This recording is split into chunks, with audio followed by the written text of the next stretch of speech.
Well, let's switch gears now to the Memphis men. A totally different look for Coach Penny Hardaway this season. He had so much youth last year, but to have 11 of his 16 players on his roster that are either seniors or redshirt seniors, how does he have to change his coaching style this year, Mark? So Penny and I had a heart-to-heart last season when he talked about the youth of his roster, and he was sick and tired of coaching young men.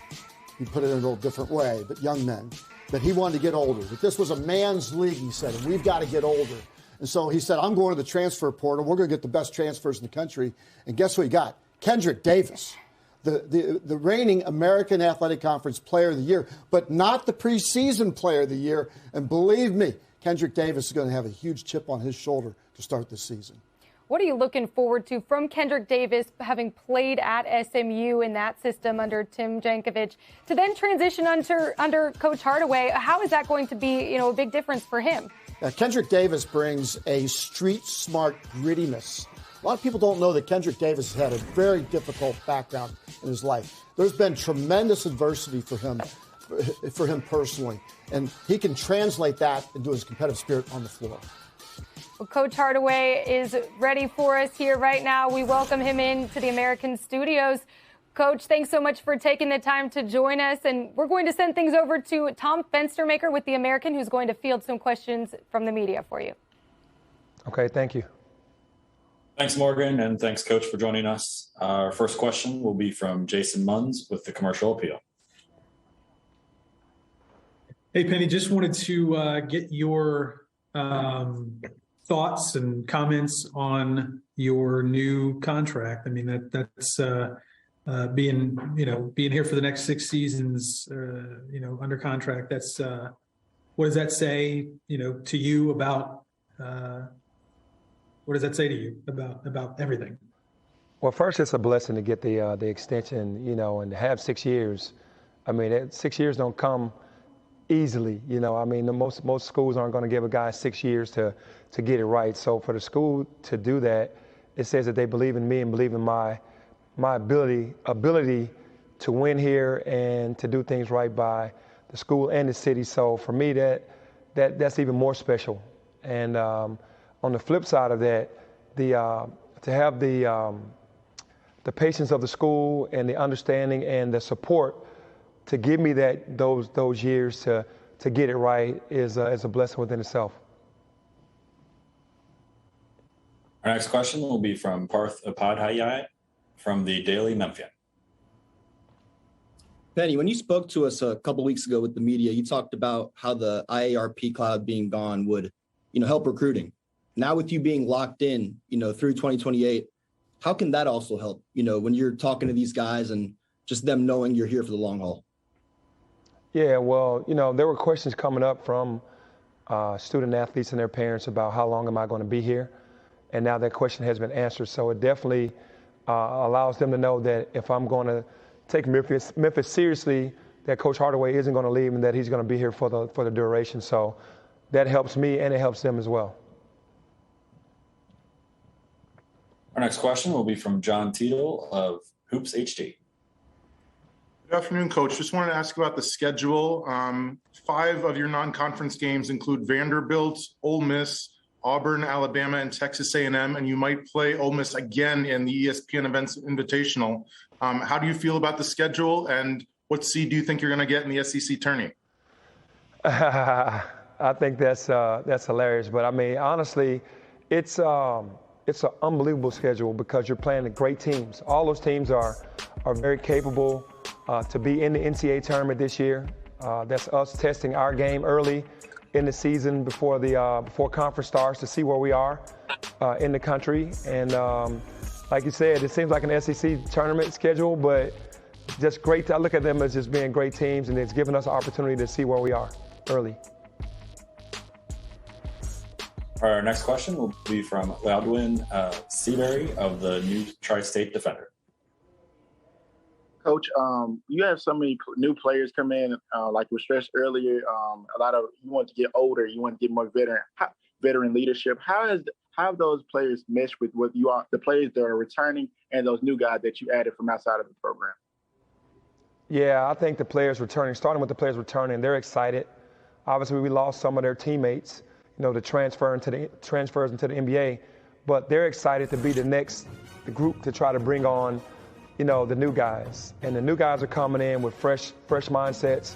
None of these guys have gone to the NCAA tournament, so they're all hungry. They're all wanting to get there. They're all focused and locked in, a very close-knit group. And what it's done is we have a lot of new guys, but they're veterans. They're seniors. They're fifth-year guys. And that's definitely going to bode well with what we do and to mesh in with another veteran group as well that was already here. Our next question will be from Terry Davis at the Tri-State Defender. Yeah, what's up, Penny? What's up, Terry? Hey, Coach, last year you made the tournament, the NCAA cloud is off you.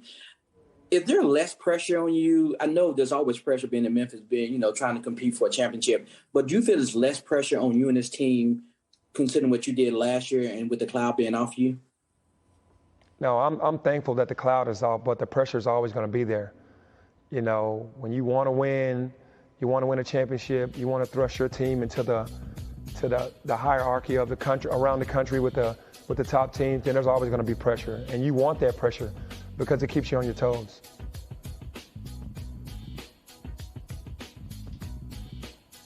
Our next question will be a follow-up from Jason Munz at the Commercial Appeal.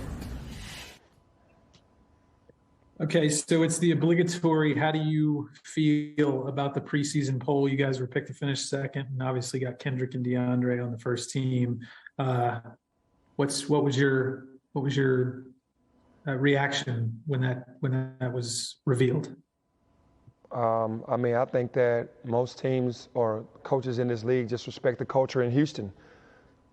Disrespect for even saying that we're finishing second because Tulane's bringing their entire team back.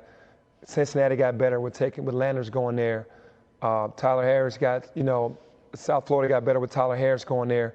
Other teams around our conference they have the chip on their shoulders like Wichita State. So for us to be finished around the league is finishing second is big. But I look at it more as the coaches respect the culture at Houston.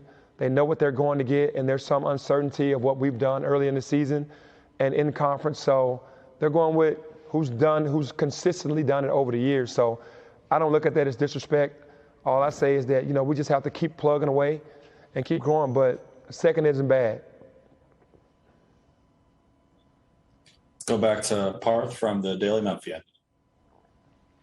Penny, KO's like this mystery player almost to us media. I was texting with a guy who trained him this summer, and he said that nothing KO would do this season offensively would surprise him, whether it's taking guys off the dribble, shooting threes, executing in the pick and roll. We know what he does defensively, but what are some things that he's shown you in practice that kind of demonstrate that dynamicness on offense, if you will?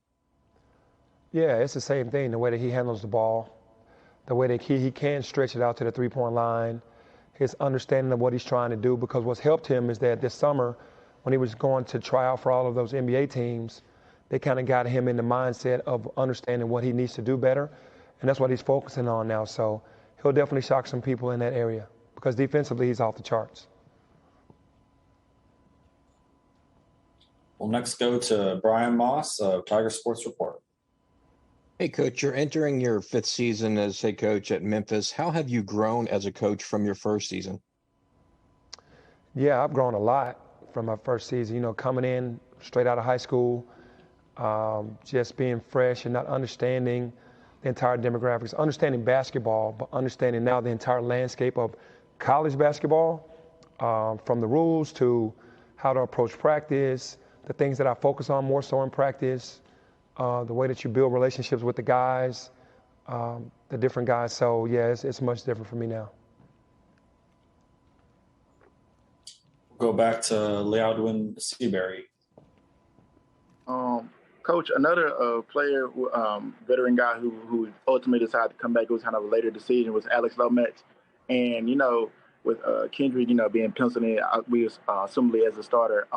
What are you looking for out of Alex Lomax this season in terms of his veteran leadership and the presence that he brings to the floor? That's it, his leadership. He understands what I want, what we need, the good, the bad, the ugly. I need him to be in the locker room to be a guy that's going to be a voice for just being positive at all times, keeping everybody together. And his play is going to be his play. He plays as hard as anybody in the country. I feel like he's the best defensive guard in the country. So he'll bring that, but he also needs to bring that leadership every day. Next, go to Tim Buckley of the Daily Memphian.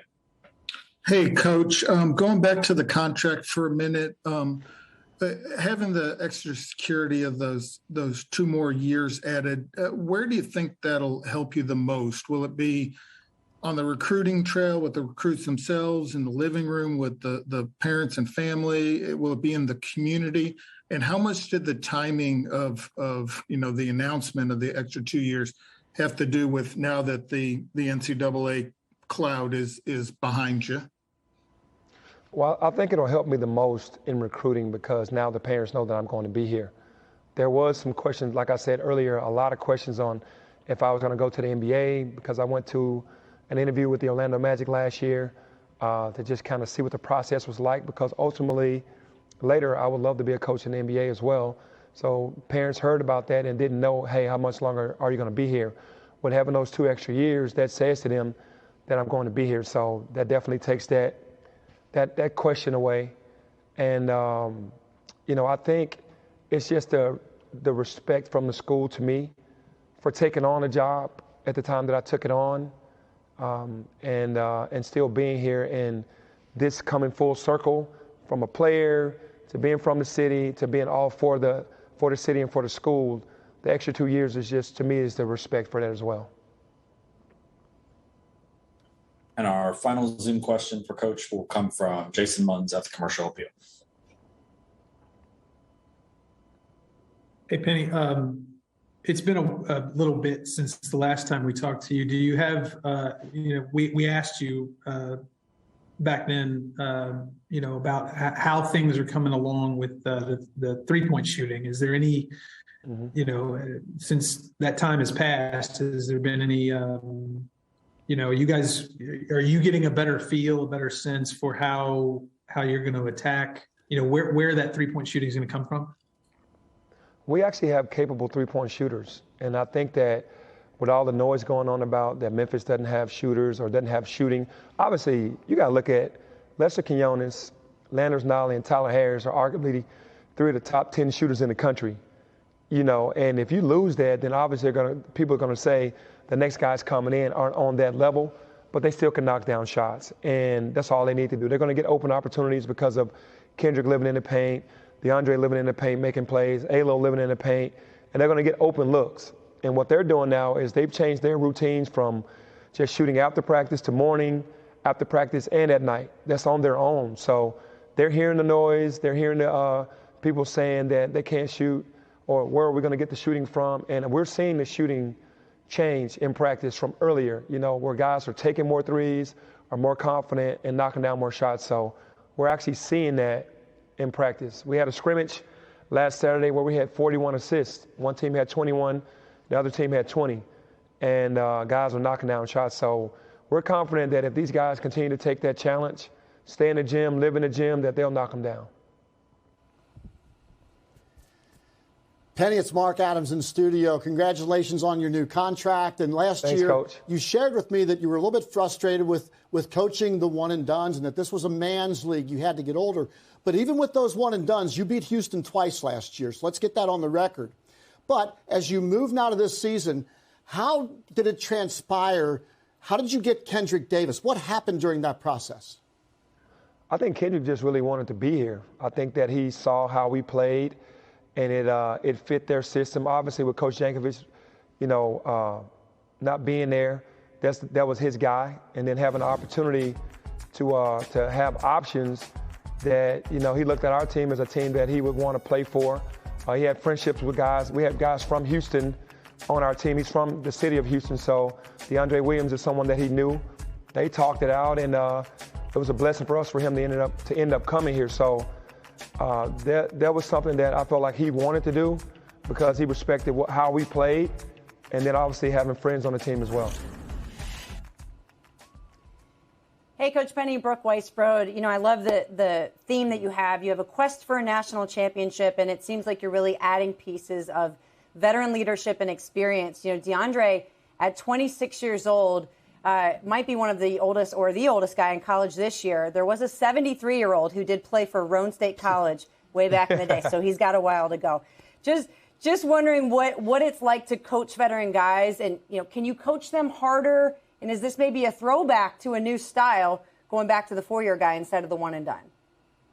Well, the thing about the older guys is that you don't have to coach them hard. They kind of coach themselves. They understand how it goes. They've been on this ride before, versus freshmen. You have to teach so much. You have to coach them hard. You have to push. So I'm a coach that I'm a 50-50 guy. You meet me halfway. We can discuss anything. We can talk about anything. If it's better for you guys to do it this way, we'll do it that way. But there are non-negotiables. So with coaching a veteran team, that's what you like about it, that they've been there before and they understand all the ins and outs of practice, how to approach it, the games. They've been in big games before, so you don't have to sell them on that. It's just, the chemistry and getting the new guys to just kind of to gel together. But it's much easier coaching a veteran squad. Coach Hardaway, thank you so much for taking the time. Really looking forward to seeing this new team that you put together here tip off in just a few short weeks. Thank you very much. I appreciate it. Mark, when you listen to Penny talk, this is a team that won their last 7 of 8. You mentioned it. They beat Houston twice last season. They broke that 8-year NCAA tournament drought that was going on there at Memphis. What did you like that you heard from him that really can carry some momentum forward into this year? Penny has an NBA pedigree, and he coaches as such. And so there are some non-negotiables, but there are also negotiables. And that's what I found was interesting as he navigated the one-and-dones. You can't have negotiables with guys who don't even know what the system is. They don't even know what the situation is. They've never experienced it. So you can't have that give and take with your players. Mckee is very similar, by the way, at Temple. He also has some give and take with his players. He coaches like an NBA coach. And so now that Penny Hardaway has a group of veterans on that team, led by Kendric Davis, who's been through all the wars, I think we're going to see much better execution late-game situations than we've ever seen from Memphis. The other thing about Memphis, Penny Hardaway and his staff, is they really understand the business that they're in and the NIL situation. And you don't think Kendric Davis made a move to Memphis for NIL, for branding, for being on a bigger stage. They get that. Memphis understands that, the business of college basketball and the showmanship that comes along with it. So I think that's one thing, too, that Coach Hardaway sets up with his staff and his program is, you can come here and be a part of the big lights, but you still got to have those non-negotiables. You still got to show up and get your shots after practice. And the last question, how many pennies are there? How many pennies are there in $16.5 million? The answer is 1, Penny Hardaway.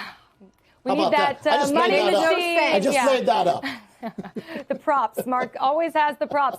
With Memphis, too, though, let's talk about how they also add Frank Haith to this staff. Yeah. A guy that brings a tough defense. What can you expect, when it comes to Memphis defense here this season? I'm going to take you behind the curtain a little bit. This is really interesting about Frank Haith.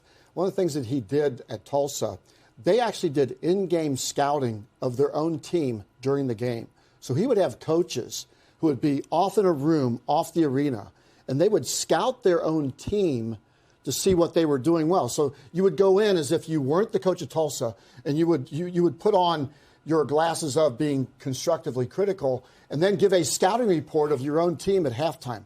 I think it's a fascinating way to coach. And it'll be interesting to see if Penny incorporates some of those, I think, very innovative ideas of not a good coach, a great coach like Frank Haith. Well, let's hear from the Memphis players, Kendric Davis and DeAndre Williams. We're now joined by them here in the American studios, and I'm going to send things over to Tom Fenstermaker with the American, who has some questions to field from the media, guys. Thanks, Morgan, and thanks, gentlemen, for joining us. Our first question will come from John Teetle at Hoops HG. Good afternoon. A question for both of you. I was just curious how close you two are since you both came from Houston. We very close. We got some history back in Houston. He played for my old AAU team, and we just had history on just playing basketball together and just having fun as brothers. So it's just a huge opportunity to be able to play with him. To go off what he said, I've been knowing him since I was a little kid. We grew up playing against each other, competing AAU tournaments. I played with the same AAU team. He played with summer basketball teams. So, I mean, just growing up in Houston, as kids, we all know each other, and we kept in touch. We competed against each other the last 3 years. Before the game, we'll reach out. After the game, we'll stay in touch. So, I mean, it was good just getting a chance to play together last year. All right, our next question will be from Parth from the Daily Memphian. Hey, what's up, guys?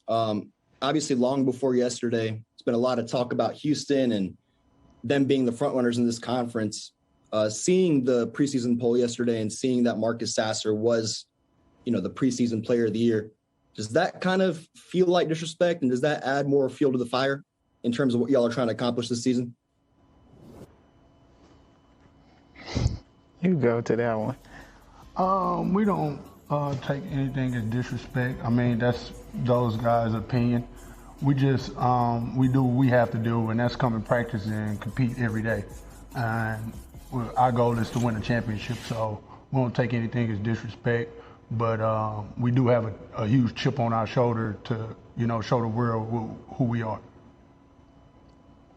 To piggyback off what DeAndre said, I mean, we don't take it as disrespect. I've been here 3 years. I think last year the preseason player of the year was Tyson Eteen, and it ended up being me at the end of the year. So, I mean, them just predictions. We all know that. I think SMU was picked 5th last year. We finished 2nd.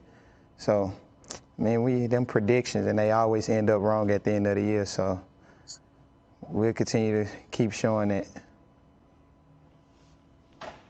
All right, our next question will be from Lealdwin Seabury of the New Tri-State Defender. DeAndre, you got to play in the NCAA tournament last year for the first time at Memphis. How they playing on this stage, push you to come, motivate you to want to come back, even go further this year? And this is kind of a two-way question. And for you, Kendrick, you seeing Memphis in the NCAA tournament, how big was that for you wanting to come here, knowing that perhaps they a piece away, you being that piece from making it even further? I would say it's just a dream come true. You watch the March Madness tournament when you were a kid, and you always want to play in that. And when we got the chance to get invited there, it was huge. It was an exciting experience, and just the love from the city of Memphis, just being a basketball city. To be able to go out there and represent Memphis is always huge at March Madness, and we're looking forward to getting back there this year. I would say just seeing them, I mean, obviously we thought we deserved, a seed finishing 2nd, but we didn't. But we watched them, and we knew right away they would be problems for anybody they play. Right after we didn't hear our name called, we guaranteed they would beat Boise State. Like, we knew what the league was capable of. Like, we knew how talented it was. I mean, people was nitpicking the league, but, I mean, we knew what it was capable of. And just seeing the city behind them and seeing how crazy it was, even at the AAC tournament when we played them, I mean, it was in Fort Worth, but it felt like it was in Memphis. So, I mean, that was a big thing, too, just seeing the love that support the city. And just wanting to be, the icing on the cake to get us to where we dream of going. Next question will come from Jason Munz at the Commercial Appeal. Hey guys, DeAndre, this one's for you. How much different is your role going to be this year, if at all? Are you going to be doing, some different things this year as opposed to the last 2 years, or no? No, I feel like my role will still be the same, and that's be a leader in all areas, stay positive, keep picking my teammates up in every moment. I know I have to do a lot, and that's, rebound, score, assist, make my teammates better, play defense. So pretty much, just doing everything. That's what I've been doing all my years here. So it's the same thing. No, it's not. His role will be different. We need him on the floor more. So, I mean, we need more out of him. I tell them every day I'm on them. We need way more out of him. We need him to score way more than he ever been able to have to score. I mean, last year they had a talented team, so he didn't have to score much, which I say Dre is like Draymond. He do whatever he have to do to get the win. But this year, I mean, the right play sometimes for him is going to be to be aggressive to go score. So, I mean, it's going to be different just because we need him to score way more than he's probably been used to. Our next question will come from Brian Moss at Tiger Sports Report. This question for both of you. You both are from Texas. So who has better barbecue, Texas or Memphis? He put me on the spot with that one. I ain't even. And I got to say Memphis.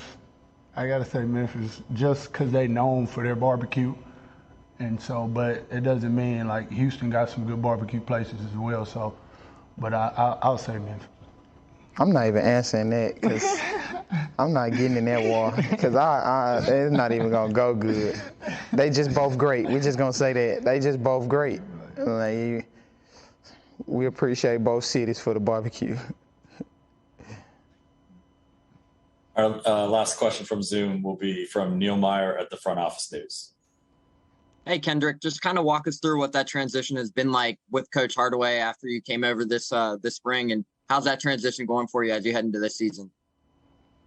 It's going great. Been fun. Just being able to learn from one of the greats, and he played me for 3 years, so kind of knowing my habits on what I need to work on. They being one of the best defensive teams in the country every year. I had success playing against them, but I also had trouble games where I struggled too. So I mean, just being able to see what he's seen to be able to stop me and just work on my weaknesses, and just also picking his mind in the game and learning how to be a leader. Just learning all aspects of the game. It's been great. He got similarities as Jank. He's like a player's coach. That's kind of how Jank was. So, I mean, you go talk to him about anything like a father. So, I mean, it's kind of similar. It ain't too much transition outside of Texas and Memphis, but, I mean, it's been great. I couldn't ask for it another way. Kendrick and DeAndre, it's Mark Adams in studio. It's kind of weird seeing you guys together, but kind of fun at the same time. Kendrick, you played for Tim Jankovich at SMU, now for Penny Hardaway at Memphis. I want to know the differences between the two. And then DeAndre, now that you have a more mature roster, have you seen a difference in how Coach Penny Hardaway is approaching every day in practice? Kendrick, you first. I would say this group kind of remind me of my last year team. We was older last year. Marcus Weathers, Michael Weathers, they was 5-year guys. Tristan Clark was a 5th-year guy. Zach Nuttall was a senior. I mean, that's kind of how this team is, kind of like older. So, I mean, it just comes easier. When you're older, you just know what takes to win. We got talent, but we also got experience, and we know experience win games along with playing hard, but you know to play hard through experience. So it's been good. We hear the noise. We see it all. We see where the love going, and we're just ready to get to work. We know we got the best fans in the country, which is a bonus. When you got the fans we got, I don't think nobody in the conference got these type of fans. So it's really 6 against 5 when you got them type of fans. Yeah, basically piggybacking off what Katie said, the experience is there. It's a smaller learning curve. So coach is still doing his job on, pushing us every single day to, bring the best out of us. But he knows that we have that experience, that we've been in big games, and we know what that comes with. So like Kendrick said, we hear the noise, we hear everything. We just gonna continue to come in here every day and work and compete for a championship. Can I tell him one thing? Guys, it's Brooke Weisbrod here in the studio. I know you're extremely excited to get into the Memphis, back into the Memphis community and culture. It's one of the best atmospheres for college basketball. Certainly get you hyped. DeAndre, at 26 years old, I wanted to know if you knew if there was a college basketball player older than you in the history of the game? Now, I didn't know. You don't even pay attention to that. I'm actually lucky to be, the most experienced in college basketball. So I wear that on my shoulder, and, I'm excited, for that. And this, what opportunity I have to be able to bring the younger guys up that's, that looks up to me. And I'm just a face that I can be positive and show guys that, anything is possible if, you just keep God first and you do things the right way. Deandre Kendrick, thank you both so much for taking the time to join us and looking forward to seeing this Memphis Tigers team tip off here in just a few weeks at Vanderbilt. Thank you. Thank y'all.